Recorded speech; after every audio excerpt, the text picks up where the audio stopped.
नमस्कार दोस्तों, एक बार फिर से स्वागत है हमारे YouTube चैनल टारगेट विद कौशल पर। दोस्तों, आजकल हम हिंदी में व्याकरण पढ़ रहे थे और खास करके इस समय जो परीक्षाएं आने वाली हैं, तो हमारे कुछ ऐसे स्टूडेंट हैं जिन्होंने बहुत ज़्यादा हमें प्रयास किया है कि सर हमारे लिए वीडियो बनाइए और मुझे समझाइए हमारे यूपी बोर्ड से रिलेटेड। तो 2024 के बोर्ड एग्जाम को टारगेट करते हुए मैंने आज यहाँ पे उनके सिलेबस के अकॉर्डिंग कक्षा 10 के लिए रस पढ़ाना शुरू किया है। तो यहाँ मैंने लिख रखा है रस क्या है। तो चलिए पढ़ते हैं, तैयार हो जाते हैं, हम लोग पढ़ते हैं रस क्या है। तो काव्य को पढ़ने, सुनने या उस पर आधारित अभिनय देखने से जो मन में आनंद की प्राप्ति होती है उसे हम रस कहते हैं। जी, मैंने कहा कि काव्य को पढ़ने या सुनने या उस पर आधारित अभिनय को देखने से मन में जो आनंद उत्पन्न होता है उसी को हम रस कहते हैं। रस को काव्य की आत्मा भी कहा जाता है। और भरत मुनि ने अपने नाट्य शास्त्र में इसका स्वरूप बताया है और रस की निष्पत्ति के संबंध में भरत मुनि लिखते हैं कि विभावानुभाव व्यभिचारी संयोगादृश निष्पत्ति। अक्सर ये सूत्र पूछ लिया जाता है, पूरा वनडे एग्जाम में भी पूछा जाता है कभी कभी कि ये किसने लिखा है।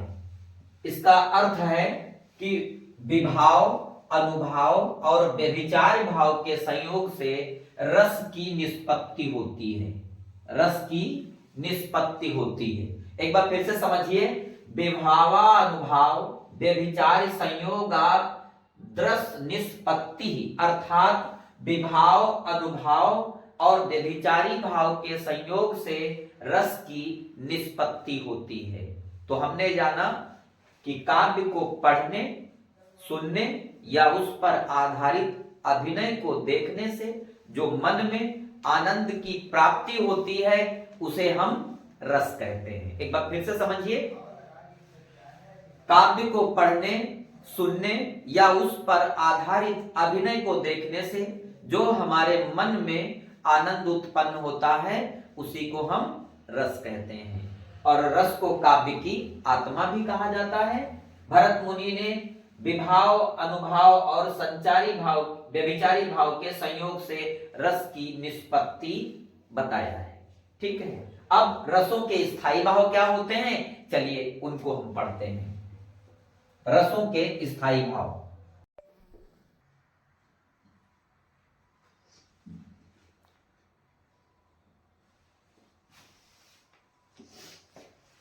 तो ठीक है, मैंने रसों के स्थायी भाव लिख लिए हैं।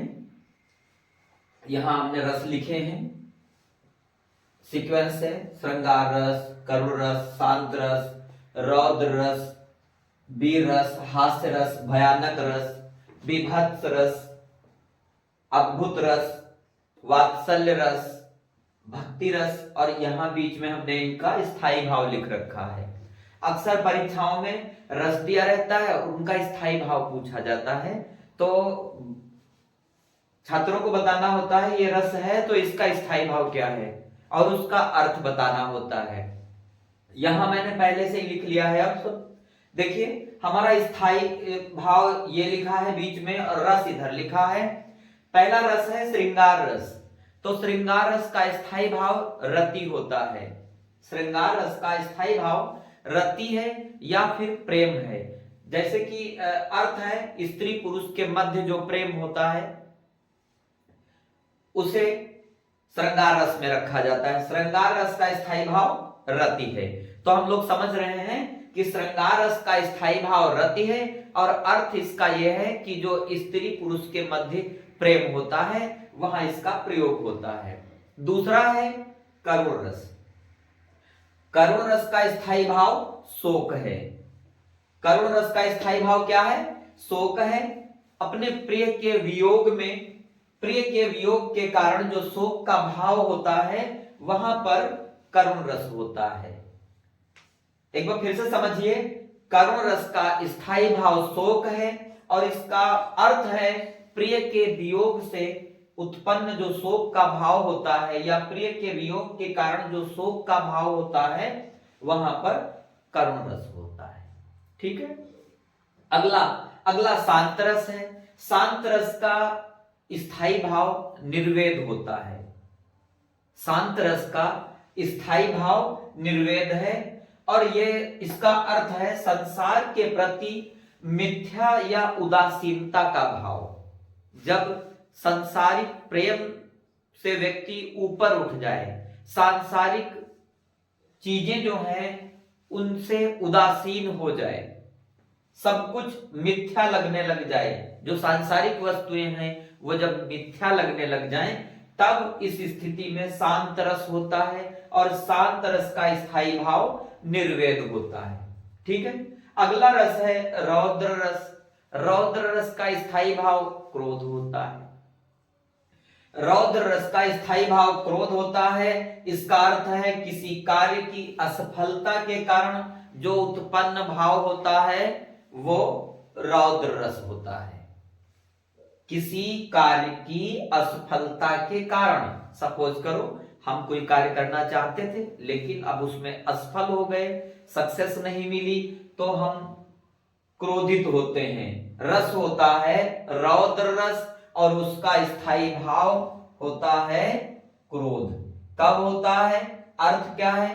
किसी कार्य की असफलता के कारण जो उत्पन्न भाव होता है वो क्रोध होता है, रौद्र रस में रखा जाएगा, वो रौद्र रस हो जाएगा। इसके बाद में वीर रस है, काफी इंपॉर्टेंट है, पूछा जाता है खूब। श्रृंगार रस, वीर रस, ये सब पूछा जाता है।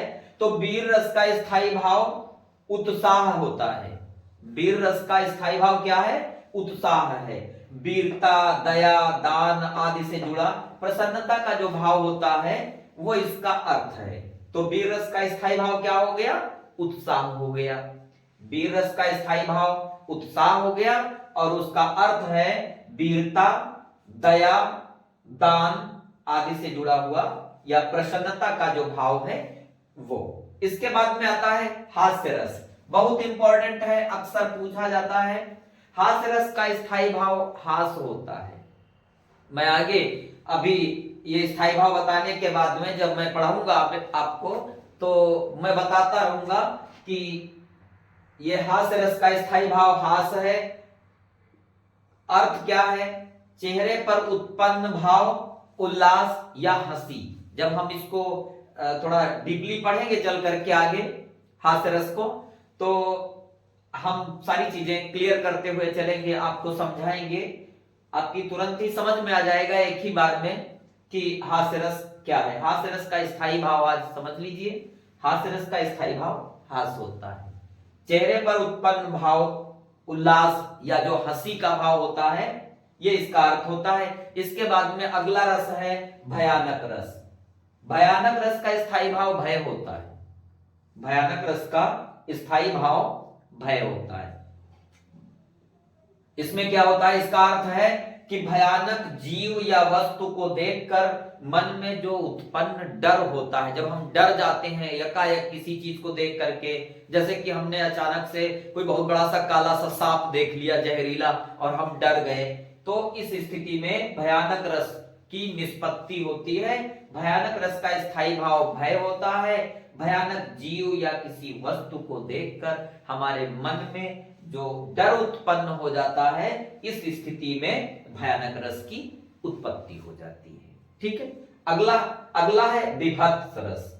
विभत्स रस का स्थायी भाव जुगुप्सा होती है या घृणा होती है या फिर ग्लानि होती है। जैसे हम कोई गंदी संदी चीजों को देख लेते हैं, बहुत ही घिनौनी चीजों को देख लेते हैं और हमारा मन बड़ा सा घिन से भर जाता है। जैसे कि हम बहुत सारा कटा हुआ मांस देख लें, बहुत सारा खून देख लें,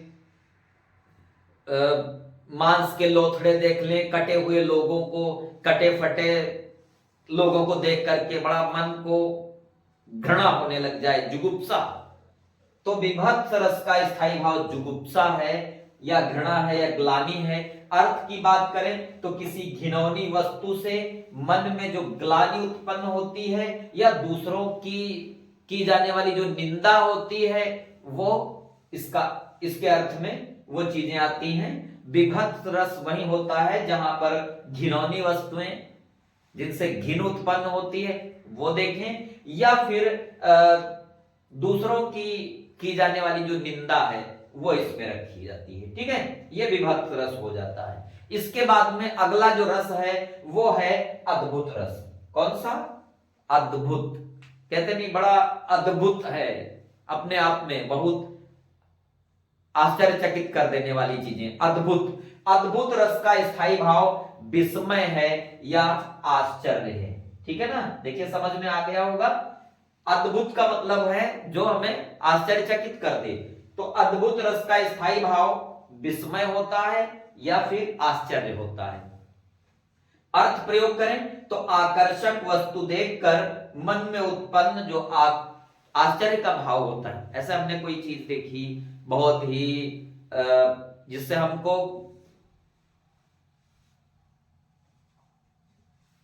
वो अपनी ओर खींच रही हो, मुझे आकर्षित कर रही हो, एक ऐसी कोई वस्तु जो मुझे अपनी ओर खींचती है, आकर्षित करती है। जैसे कि अगर आज के टाइम पे देखा जाए तो जैसे कि आईफोन है, मुझे आकर्षित कर रहा है या किसी को आकर्षित कर रहा है। लोग आईफोन के लिए परेशान रहते हैं, तो जैसे आईफोन को देख करके आकर्षण बढ़ जाए।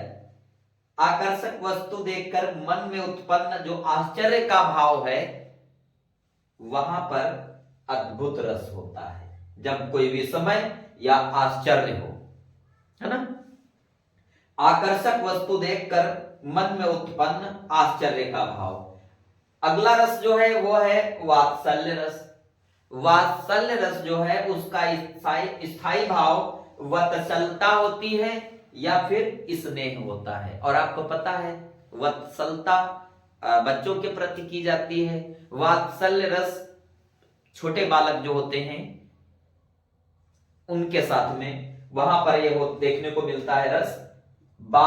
वात्सल्य रस में स्थायी भाव वत्सलता होता है या फिर स्नेह होता है। और स्नेह छोटे बच्चों को किया जाता है, जो छोटे बच्चे होते हैं उन्हीं को स्नेह किया जाता है। संतान के प्रति माता पिता के मन में जो प्रेम भाव होता है वो अर्थ हो जाएगा।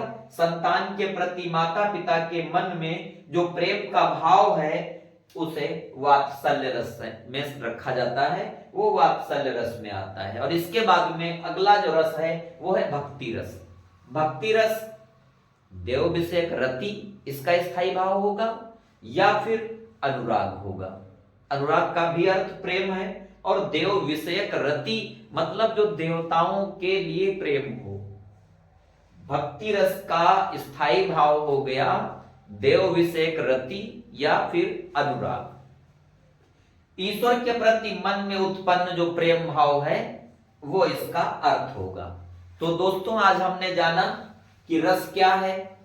एक बार फिर से चलते चलते फटाफट रिवीजन करते हैं। हमने कहा काव्य को पढ़ने सुनने या उस पर आधारित अभिनय को देखने से मन में जो आनंद की उत्पत्ति होती है उसे हम रस कहते हैं। रस को काव्य की आत्मा भी कहा जाता है। भरत मुनि ने नाट्य शास्त्र में इसके बारे में लिखा है कि विभावानुभाव व्यभिचार संयोगादृश निष्पत्ति, अर्थात विभाव अनुभाव और व्यभिचारी भाव के संयोग से रस की निष्पत्ति होती है। कई बार ये सूत्र दिया होता है और पूछ लिया जाता है कि इस सूत्र को किसने लिखा है। यह प्रश्न अक्सर पूछ लिया जाता है। इसके बाद में हमने जाना विभाव अनुभाव और व्यभिचारी भाव के संयोग से रस की निष्पत्ति होती है। और फिर रसों के स्थायी भाव हमने पढ़े, जिसमें हमने श्रृंगार रस का स्थायी भाव रति या प्रेम, करुण रस का स्थायी भाव शोक, शांत रस का स्थायी भाव निर्वेद, रौद्र रस का स्थायी भाव क्रोध, वीर रस का स्थायी भाव उत्साह, हास्य रस का स्थायी भाव हास, भयानक रस का स्थायी भाव भय, विभत्स रस का स्थायी भाव जुगुप्सा, घृणा या ग्लानि, और अद्भुत रस का स्थायी भाव विस्मय या आश्चर्य, वात्सल्य रस का स्थायी भाव वत्सलता या स्नेह, और भक्ति रस का स्थायी भाव देव विषयक रति या अनुराग जाना। ठीक है, तो अब मेरी जो अगली वीडियो आ रही है उसमें हम एक एक करके सारे रसों के बारे में पढ़ेंगे। आज ये वीडियो कहीं और ज्यादा लंबी ना हो जाए, इसलिए इस वीडियो को यहीं तक रोकते हैं। आप सब अपना सपोर्ट बनाए रखिए, हमारे चैनल टारगेट विद कौशल को सब्सक्राइब करें, लाइक करें, शेयर करें और कमेंट करें। अगर कोई सुझाव है तो सुझाव अपेक्षित है, प्लीज आप कमेंट बॉक्स में आकर के मुझे और अच्छा करने के लिए प्रेरित करें, अपना सहयोग देते रहें, अपना प्यार देते रहें। इसी आशा के साथ मिलते हैं नई वीडियो में, तब तक के लिए नमस्कार।